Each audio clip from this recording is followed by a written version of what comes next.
జాతీయ స్టాక్ మార్కెట్లు భారీ నష్టాల్లో ట్రేడ్ అవుతున్నాయి. సెన్సెక్స్ నిఫ్టీ నష్టాల్లో కొనసాగుతున్నాయి. రేపు అమెరికా ఫెడరల్ రిజర్వ్ వడ్డీ రేట్లు నిర్ణయాలు వెలువడుతుండటంతో నేటి ట్రేడింగ్ ను నష్టాల్లోనే ప్రారంభించిన సూచీలు అదే బాటలో పయనిస్తున్నాయి. ITC, Cipla, HUL, Adani port షేర్లు లాభాల్లో ట్రేడ్ అవుతున్నాయి. Shriram finance, Bajaj Airtel, Grasim, Hero motor corp, Hindalco షేర్లు నష్టాల్లో కొనసాగుతున్నాయి. ఇక మార్కెట్ ట్రెండ్ పై విశ్లేషణ అందించేందుకు మనతో పాటు స్టూడియోలో ఉన్నారు senior business analyst Sundar Raja గారు. Hello sir. నమస్తే అండి. Welcome to our studio. Sir, మరి ఈ కరెక్షన్ ని ఈ రియాక్షన్ ని మార్కెట్స్ లో కనిపిస్తున్న ఈ రియాక్షన్ విశ్లేషణ ఏంటి? మనం చూసాము ఈ రియాక్షన్ ముందు లాస్ట్ 4 weeks లో మార్కెట్ ఇంచుమించు ఒక 1000 పాయింట్ల వరకు రికవర్ అయింది. రికవరీ అవడానికి ప్రధానమైన కారణం తెలిసిందే. ముఖ్యంగా మనకి అమెరికన్ మార్కెట్ నుంచి క్యూస్ చాలా పాజిటివ్గా రావడంతో దాని తగ్గట్టుగానే మార్కెట్ పెరిగింది. అలాగే ఈ మధ్య చూస్తే కనుక మనకి విదేశీ సంస్థలు కూడా కొనుగోలు చేయడం అనేది మనం చూస్తున్నాం. కానీ మార్కెట్ మనకి 4 రోజులు అప్ ట్రెండ్కి బ్రేక్ పడి ఈ వారం చూస్తే కనుక ఒక స్ట్రాంగ్ రియాక్షన్ రావడం చూస్తాం. దీనికి ప్రధానమైన కారణం 2 ఫ్యాక్టర్స్ అనుకోవచ్చు.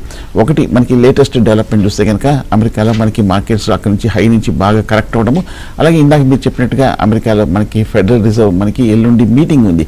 మీటింగ్లో కీలకమైన ఇన్ఫర్మేషన్ అంటే ముఖ్యంగా వాళ్ళ వడ్డీ రేట్ల గురించి, ఇన్ఫ్లేషన్ గురించి ప్రస్తావించబోతున్నారు కాబట్టి ఒక డెసిషన్ తీసుకోబోతున్నారు కాబట్టి మార్కెట్ కొంచెం హై లెవెల్లో కాషియస్గా ఉన్నట్టు కనిపిస్తుంది. అలాగే ఇవాళ వచ్చిన ప్రధానమైన వార్త చూస్తే కనుక మనకి మన భారతదేశంలో చూస్తే కనుక ట్రేడ్ గ్యాప్ అనేది ఎక్కువ రావడం చూసాం. ఈ నెల అంటే నవంబర్ డేటా చూస్తే కనుక మనకి ఇంపోర్ట్స్ భారీగా పెరిగాయి. ముఖ్యంగా మనం చూస్తే కనుక లాస్ట్ కొన్నాళ్ళ క్రితం చూస్తే కనుక మనకి గోల్డ్ మీద మనకి ఇంపోర్ట్ డ్యూటీ తగ్గించడం, కస్టమ్స్ డ్యూటీ తగ్గించడంతో మనకి గోల్డ్ మనకి విపరీతమైన ఇంపోర్ట్స్ అనేది రావడంతో మనకి ఇంపోర్ట్ బిల్ అనేది భారీగా పెరగడం అనేది మనకి ట్రేడ్ డెఫిసిట్ మీద ఆ నెగిటివ్ ఇంపాక్ట్ అయితే కనిపించింది. దీనికి తగ్గట్టుగానే ఎప్పుడైతే మనకి అవుట్ఫ్లో ఎప్పుడైతే ఎక్కువ వచ్చిందో మనకి చూస్తే కనుక యుఎస్ డాలర్ కూడా ఇండియన్ రూపీ తోటి బలపడింది. అంటే ఇండియన్ రూపీ చూస్తే కనుక బాగా భారీగా వీక్ అయింది. ఆల్మోస్ట్ 92 దగ్గర ఉంది, 85 దగ్గర ఉంది. కాబట్టి కొంచెం మార్కెట్లో కూడా ఈ రీజన్స్ వల్ల కొంచెం స్వల్ప టెన్షన్స్ ఉందనుకోవచ్చు. మరి రికవరీ అవ్వడానికి ఏమైనా ఛాన్సెస్ ఉన్నాయంటారు? మనకి రికవరీ అవడానికి అయితే మటుకు నా ఉద్దేశం మార్కెట్ ఓవరాల్గా కొంచెం కన్సాలిడేషన్లోనే ఉండే అవకాశం కనిపిస్తుంది. అన్లెస్ అంటిల్ మనకి రూపీ కనుక కొంచెం రానున్న రోజుల్లో అప్రిషియేట్ అవటము, అలాగే మనకి ఎఫ్ఐస్ కూడా ఈ మధ్య కాలంలో మనకి 3-4 నెలలు భారీగా అమ్మకాలు జరిపిన తర్వాత కొంచెం స్వల్పంగా కొన్నారు కాబట్టి ఏదో కొంచెం ఒక పాజిటివ్ ఎకనామిక్ ట్రిగర్స్ వస్తే కనుక అప్పుడు మన మార్కెట్లో కూడా కొంచెం రికవరీ వచ్చే అవకాశం ఉంది. అలాగే ఇందాక మనం చెప్పినట్టుగా ఇందాక మనకి చూస్తే కనుక ఎల్లుండి మనకి ఫెడరల్ రిజర్వ్ 25 బేసిస్ పాయింట్స్ వడ్డీ రేట్లు తగ్గిస్తారని అక్కడ మార్కెట్ ఆల్మోస్ట్ ఎక్స్పెక్టెడ్. ఒకవేళ కనుక 25 బేసిస్ పాయింట్స్ దానికి తగ్గట్టుగానే వస్తే కనుక పెద్ద ఇంపాక్ట్ ఉంటుంది. ఒకవేళ కనుక వడ్డీ రేట్లు పెద్ద తగ్గించకపోతే కనుక అమెరికన్ మార్కెట్స్ కొంచెం నెగిటివ్గా ఇంపాక్ట్ అవడం, ఆ ఇంపాక్ట్ అనేది మన మార్కెట్ కూడా ఉంటుంది. ఇది కాకుండా మనకి నెక్స్ట్ మేజర్ ఫ్యాక్టర్ చూస్తే కనుక మొన్న ద్రవ్యోల్బణం మనం చూస్తే కనుక కొంచెం ఆర్బీఐ ఎక్స్పెక్ట్ చేసిన మనకి హైయెస్ట్ లిమిట్ 6% కింద రావడంతో కొంచెం స్వల్ప ఊరట వచ్చిందే తప్ప కానీ ఇంకా మనకి బేసికల్గా 4 to 4.5% అనుకుంటున్నారు. కాబట్టి ఆ లెవెల్ రావడానికి దేశంలో మనకి ప్రైజెస్ అంటే ధరలు, నిత్యావసర ధరలు ఇంకా కొంచెం తగ్గాల్సి ఉంటుంది. అప్పుడు మన మార్కెట్ మీద కూడా ఇంపాక్ట్ అనేది ఉంటుంది. మనకి డిసెంబర్, జనవరిలో కూడా చూస్తే కనుక మనకి అగ్రికల్చరల్ క్రాప్ అవుట్పుట్ కూడా వస్తుంది కాబట్టి ఆ డేటా కూడా కీలకమైన డేటాగా ఉంటుంది. ఆ తర్వాత మనం చూస్తే కనుక నెక్స్ట్ మేజర్ ట్రిగర్ చూస్తే కనుక February 1st మనకి బడ్జెట్ ఉంది. So budget exercise already begin అయింది. సో దీనికి తగ్గట్టుగా మనకి ఫెర్టిలైజర్స్ స్టాక్స్ అన్ని కూడా బాగా పెరగటం అనేది మనం చూస్తున్నాం. సో బడ్జెట్ నెక్స్ట్ ట్రిగర్ అనుకోవచ్చు. సో అలాగే మనకి ఈ మంత్ డేటా కూడా మోస్ట్ ఇంపార్టెంట్ అనుకోవచ్చు. రైట్, కాలర్ ఉన్నారు సార్. బిలాల్ గారు ఉన్నారు లైన్ లో. హలో నమస్తే మేడం. నమస్తే సుందరరాజా సార్. నమస్తే అండి సార్, నాకు 2 షేర్ల గురించి చెప్పండి సార్. ఎన్టీపీసీ 430 రూపాయల్లో తీసుకున్నాను సార్ 2 months బ్యాక్. అది ఇప్పుడు లాస్ లో ఉన్నాను సార్. నెక్స్ట్ టాటా పవర్ తీసుకోవాలనుకుంటున్నాను సార్. ఈ రేట్ తీసుకోవచ్చా టాటా పవర్?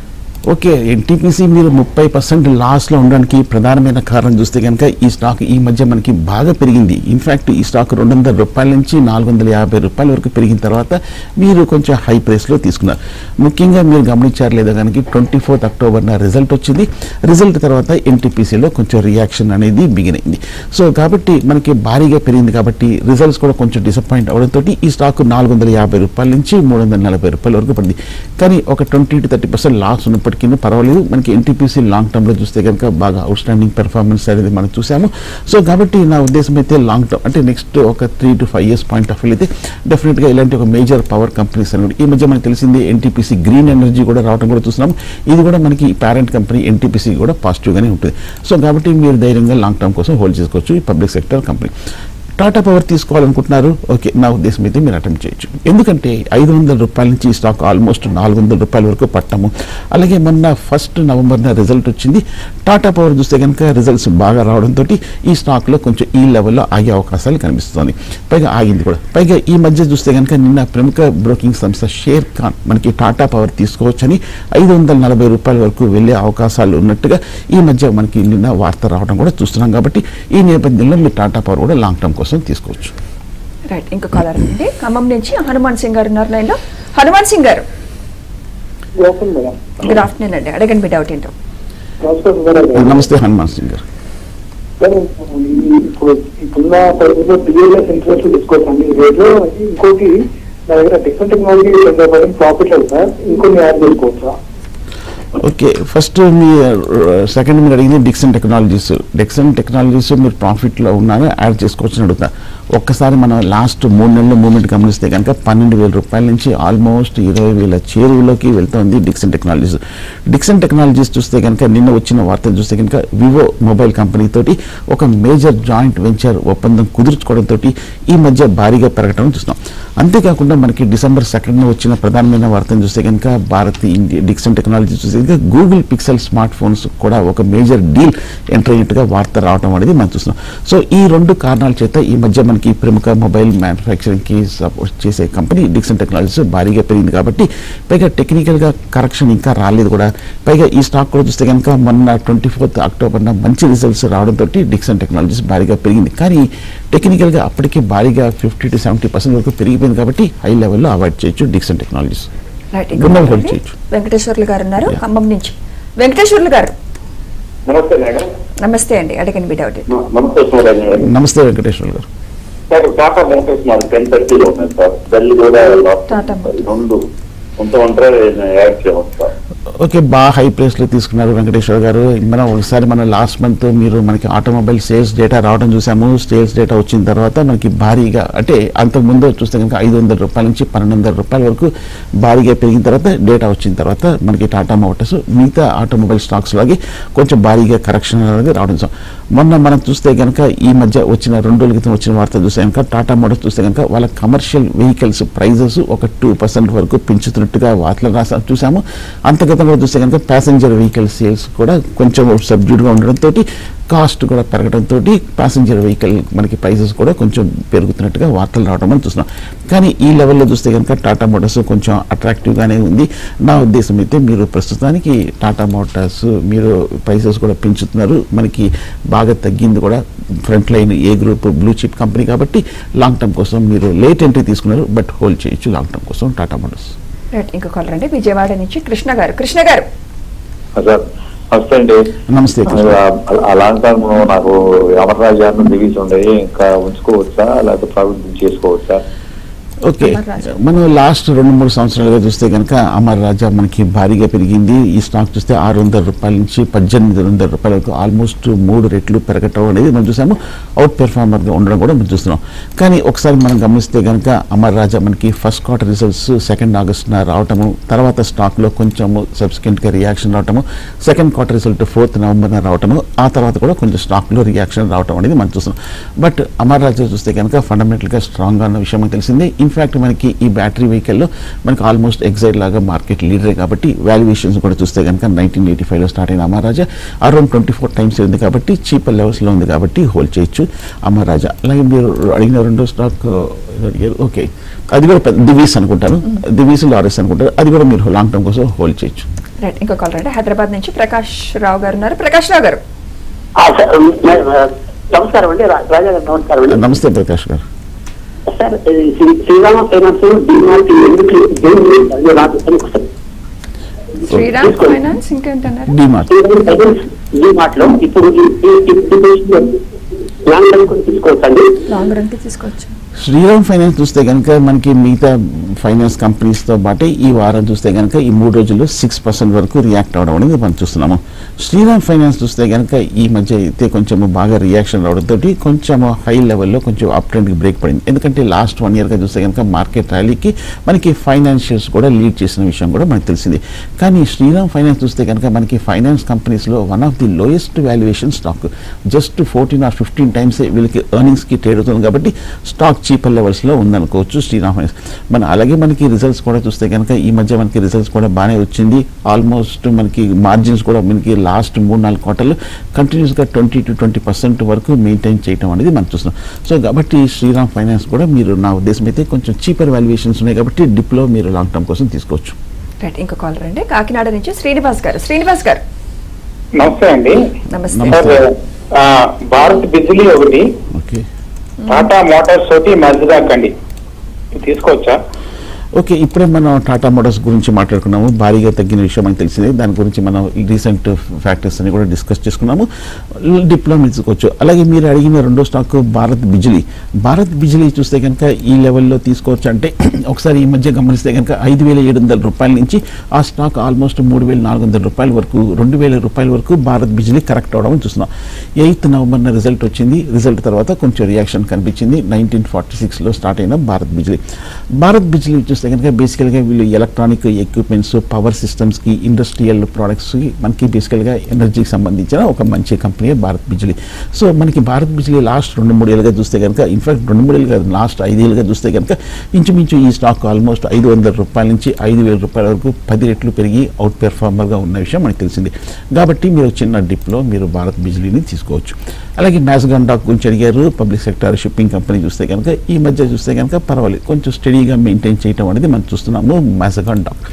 మ్యాస్గాండాక్ చూస్తే కనుక వాల్యుయేషన్స్ కూడా చూస్తే కనుక పర్వాలేదు, ఇప్పుడు కొంచెం అట్రాక్టివ్గానే ఉంది.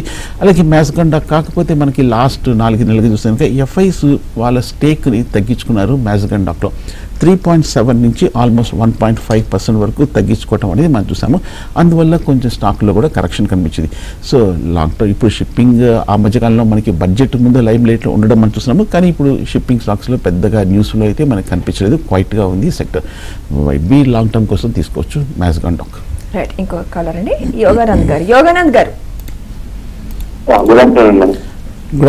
కరెంట్ లెవెల్స్ లో స్కై గోల్డ్ ఇన్వెస్ట్ చేస్తారు. నేను పర్చేస్ చేద్దాం అనుకుంటాను long term. Okay, sky gold గురించి కరెంట్ రేట్లో తీసుకోవచ్చు అని అడుగుతున్నారు. ఈ మధ్య చూస్తే కనుక స్కై గోల్డ్ భారీగా పెరిగింది స్టాక్.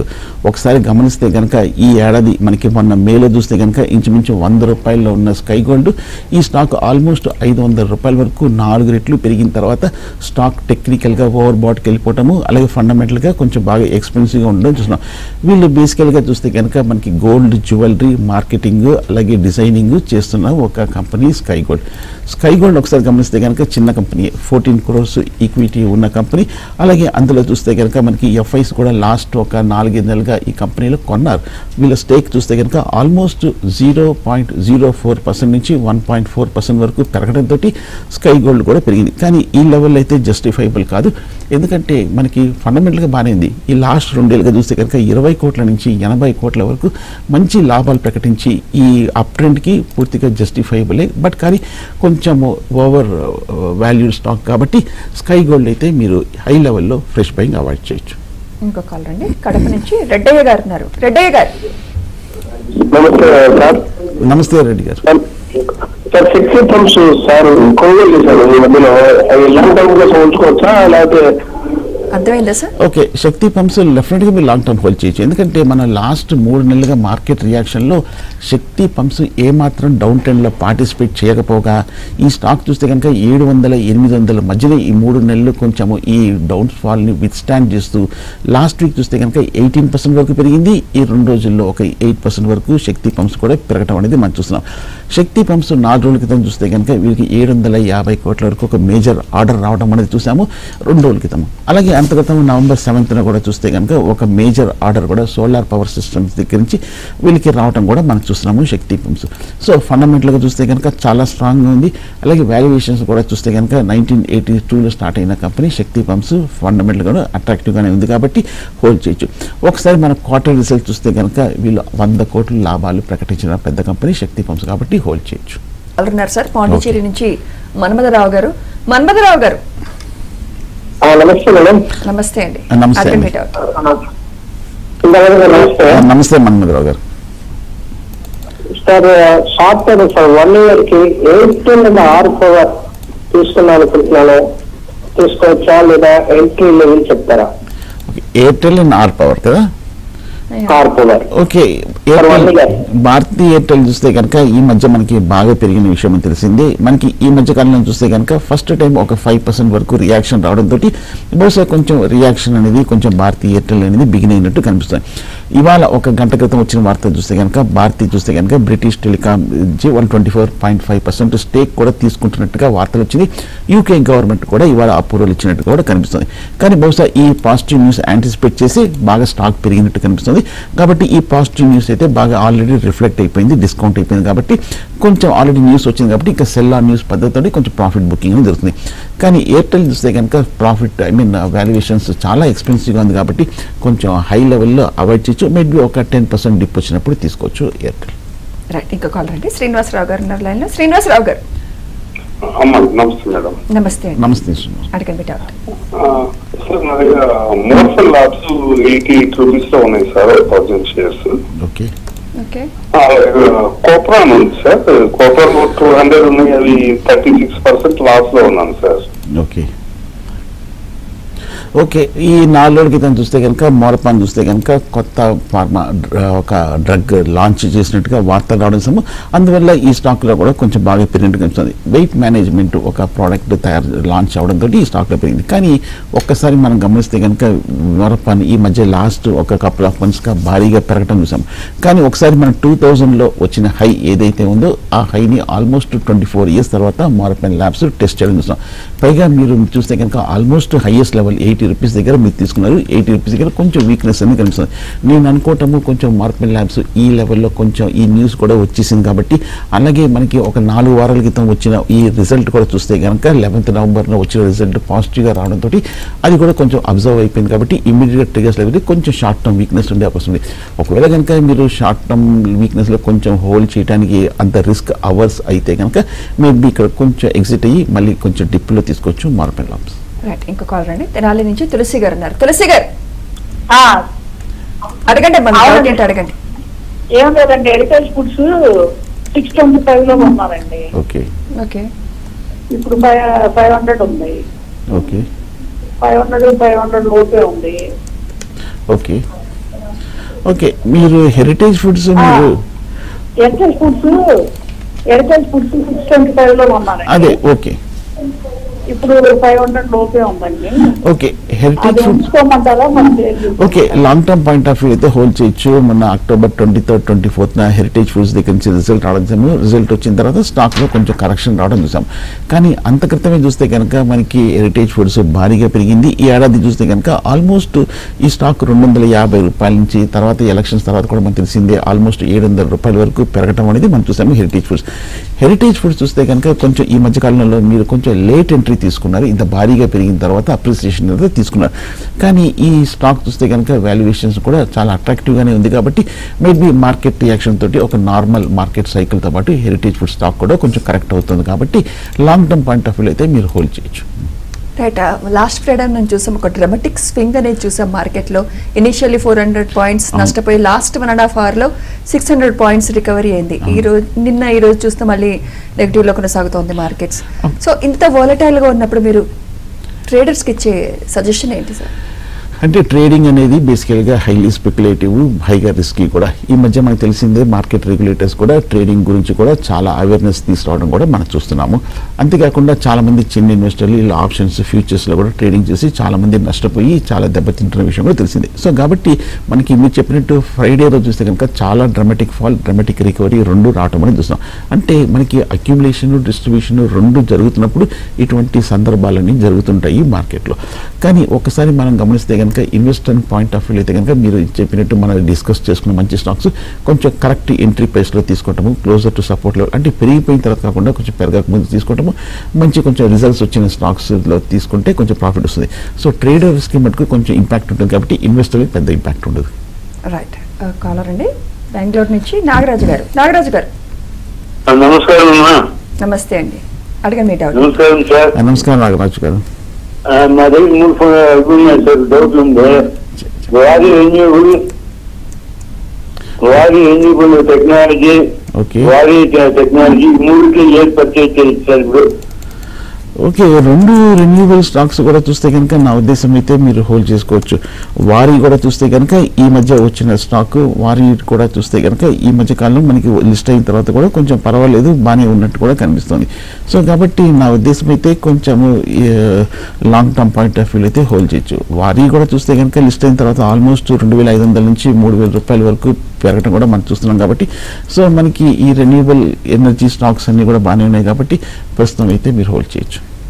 రైట్. ఇంకో కాలర్ అండి నేతాజీ గారు ఉన్నారు లైన్లో. నేతాజీ గారు. నేతాజీ గారు. హలో. హలో నేతాజీ గారు, అడగండి మీ డౌట్ ఏంటో. నమస్తే మేడం. నమస్తే అండి. నమస్తే. నమస్తే సార్. నమస్తే నేతాజీ గారు. సార్ యాక్చువల్లీ నేను ప్రజెంట్ ఇదే ఫస్ట్ టైం యాడ్ చూస్ చేసుకుంటే బాగుంటుంది సార్. మేమేమన్నా ఎర్లింగ్ ఏమన్నా తీసుకోవాలా ఎట్లా? ఫస్ట్ టైం ఇన్వెస్ట్ చేయబోతున్నారు, ఏది ఏ సెక్టర్ అయితే బెటర్ అని అడుగుతున్నారు. ఓకే, ఫస్ట్ టైం ఇన్వెస్ట్ చేస్తున్నారు, మీరు కరెక్ట్ ప్లాట్ఫామ్ లో కూడా అడిగారు. నా ఉద్దేశం అయితే ఫస్ట్ టైం ఇన్వెస్ట్ చేస్తున్నప్పుడు కొంచెం మార్కెట్ హైలో ఉంది కాబట్టి ఈ లెవెల్లో కాకుండా ఇన్వెస్ట్ చేశారు. అలాగే మీరు ఫస్ట్ టైం ఇన్వెస్ట్ చేసినప్పుడు మీకు మార్కెట్ గురించి పూర్తిగా తెలుసు అనుకుంటాను. దాంట్లో ఉన్న రిస్క్ ఫ్యాక్టర్స్ అన్ని కూడా తెలుసుకోవాలి. మీరు ఎప్పుడు లాభాల గురించి వింటుంటారు కానీ నష్టాల గురించి కూడా మీరు అంతగా విన్నారు లేదో నాకు తెలియదు. సో మార్కెట్లో అన్నాక పడినప్పుడు జనరల్గా ఏ స్టాక్ అయినా కూడా నష్టం అనేది ఉంటుంది.